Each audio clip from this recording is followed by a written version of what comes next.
I'm Christina Fiore, MedPage Today, at the RSNA meeting in Chicago. Adding a photo to a patient's file may elicit empathy from radiologists who interpret images. As a specialty, radiology is often criticized for a lack of empathy with individual patients, but putting a face on the scan could change that, as Dr. Yehonatan N of the Shaare Zedek Medical Center in Jerusalem describes here. Radiologists often review CT images at a later time or from remote location and lack physician-patient contact. We thought that maybe the addition of photograph enable a more personal approach. We divided our study into two parts, subjective and objective evaluation. To evaluate objectively, we randomly selected 96 examinations out of the 315 examinations which were photographed.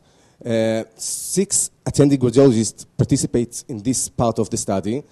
Each CT was reviewed twice by the same radiologist with a 3-month interval between the reviews. We divided the examination into 3 groups. The first group were those studies which were initially reviewed with the patient's photograph, and the patient's photograph was omitted 3 months later. The second review was without the photograph. The phase later group were those studies which were reviewed initially without the photograph, and the photograph was included 3 months later into the second review. We used these 2 groups to find if the differences of timing matter. We also designated a control group named Faceless without photo to reviews. We choose 4 parameters from the study report to qualify the diagnosis. One was the number of the word in report, the length of the report. We also counted the number of the incidental finding mentioned in the report. Note that we defined incidental finding as any abnormality on the CT which were not related to the primary reason for examination.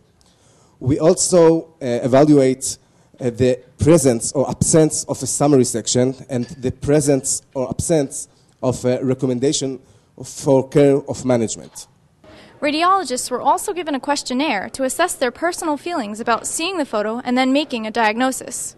The following 4 statements received the highest score in the questionnaire, indicating a high level of agreement. The patient's photograph prompted me to relate in more detail to the CT. The presence of the photograph enabled me to feel more of a physician while evaluating the exam. I recommend attaching the patient's photograph routinely to CT examination. The photograph can offer significant medical input in addition to demographics like jaundice, paralysis, and hematoma. In conclusion, our study demonstrates that adding patient photos to radiological exam increased report length, number of incidental findings, number of summary sections, number of recommendations for care. We take this result to imply that adding a photo improves radiologist performance. We recommend adding patient photos as a routine protocol to the digital file of all radiographic examination. So in a twist on an old saying, a picture of a patient can add a lot of words to radiologists' reports. I'm Christina Fiore, MedPage Today.